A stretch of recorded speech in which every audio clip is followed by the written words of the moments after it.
Assalamu alaikum and what is up everybody? I hope life is treating you all well and this is Noor Jannat Mim with you guys in a new video of spoken English and আজকে আমরা শিখব দুইটা most important application যেগুলো আমরা আমাদের day to day লাইফে প্রতিদিন almost বলি সো এগুলো আমাদের জন্য খুব ইম্পর্টেন্ট তো আমরা আজকে যে দুটো জিনিস শিখতে যাচ্ছি একটা হচ্ছে লাইকলি টু অ্যান্ড আরেকটা হচ্ছে yet two so likely to হচ্ছে যখন আমরা এরকম কিছু বুঝাই যখন কোনো জিনিস ঘটার সম্ভাবনা আছে তখন আমরা ইউজ করি likely to and yet two মানে যেটা এখনো হয়নি বাট সামনে হবে এখনো হতে বাকি আছে সো আজকে আমরা শিখবো এগুলো দিয়ে আমরা কিভাবে সেন্টেন্স বলতে পারি সো আর দেরি না করি and let's start the lesson today and while you guys are watching 1 Minute English with me here we'll learn spoken English and basic grammar effectively and in an easy way so আর দেরি না করি and let's start the lesson today.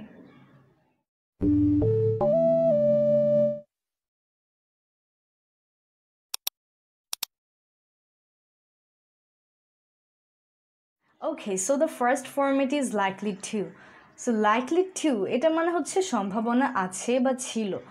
যদি আমি এরকম কিছু বলতে চাই যে তার A+ পাওয়ার সম্ভাবনা আছে তার পরীক্ষায় ভালো করার সম্ভাবনা আছে তাদের আজকে বেড়াতে যাওয়ার সম্ভাবনা আছে আজকে বৃষ্টি হওয়ার সম্ভাবনা আছে সো এই ধরনের যে বাক্যগুলো আছে যেটার সাথে সম্ভাবনা আছে এই টাইপের কোনো কথা থাকে সেসব জায়গায় আমরা likely to ইউজ করি আর স্ট্রাকচারটা খুবই simple First is subject, then am is or was or যেটা বসে সেটা বসাবো then likely to, verb on and extension.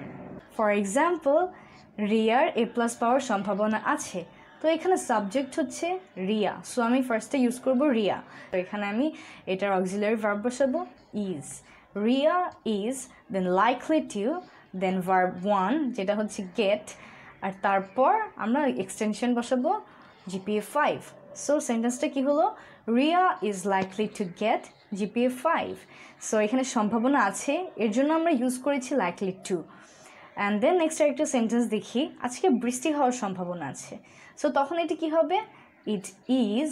Likely to rain today it is likely two rain today আমাদের মার্কেটে যাওয়ার সম্ভাবনা আছে we are likely to go to market আমাদের খেতে যাওয়ার সম্ভাবনা আছে We are likely to go to eat. বই পড়ার সম্ভাবনা আছে We are likely to read book. So এরকম করে কিন্তু যেসব জায়গায় আমরা বলি সাধারণত সম্ভাবনা আছে সেসব জায়গায় আমরা লাইকলি টু দিয়ে অনেক সুন্দর করে সেন্টেন্সগুলোকে মেক করতে পারি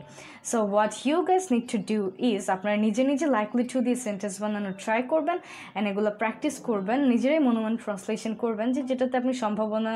ছিল বা আছে এই টাইপের যে কোনো কথা সেটাকে আপনি লাইকলি টু দিয়ে বানিয়ে ফেলবেন and let me no in the comment section আমি দেখতে চাই আপনারা কে কে বানাতে পারছেন খুব সুন্দর করে and the next format is yet two so yet two এটার মানে হচ্ছে এখনও হয়নি কোনো একটা জিনিস যেমন আমরা বলতে পারি যে আমি এখনও কাজটি করিনি আমি এখনও খাইনি আমি এখনও বাইরে যাইনি এইসব টাইপের যে সেন্টেন্সগুলো আছে যে এখনও হয়নি বা এখনও করিনি সেসব জায়গায় আমরা ইয়েট টুকে ইউজ করতে পারি সো এটার স্ট্রাকচারটা কীরকম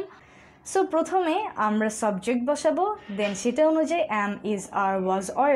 দেন আমরা ইয়েট টু বসাবো দেন ভার্বের যে বেস ফর্ম আছে সেই বেস ফর্মটাকে বসাবো অ্যান্ড দেন আমরা এক্সটেনশনটাকে বসিয়ে দিব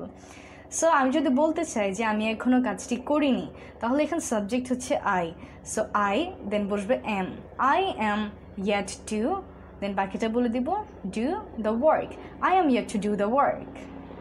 সো সিমিলারলি আমি যদি বলতে চাই আমি এখন আমার হোমওয়ার্ক করিনি তখন আমি বলতে পারি I am yet to do my homework আমি এখনও বাহিরে যাইনি I am yet to go outside তারা এখনও এখানে আসেনি they are yet to come here আমি এখনও তাকে গিফট দিইনি I am yet to give him the gift so এরকম করে যেসব জায়গায় এখনও করিনি বা এখনও হয়নি এইসব বুঝাই আমরা সেখানে আমরা কিন্তু খুব সিম্পলি ইয়েট টুটা ইউজ করতে পারি সো আজকের লেসনটা খুবই শর্ট ছিল জাস্ট আমরা দুইটা স্ট্রাকচার শিখেছি likely to and yet two যার মানে সম্ভাবনা আছে বা এখন একটা জিনিস হয়নি সো আমরা এখন থেকে এগুলোকে আশা করি খুব সুন্দর করে অ্যাপ্লাই করতে পারবো আমাদের কথার মাঝখানে so just keep practicing speak in English and it's so easy আপনারা একটু প্র্যাকটিস করলে খুব সুন্দর করে বলতে পারবেন and you are new in this channel then subscribe the channel and press the bell icon so that you don't miss any of the lesson and take care of yourself take care of your family and goodbye Allah Hafiz.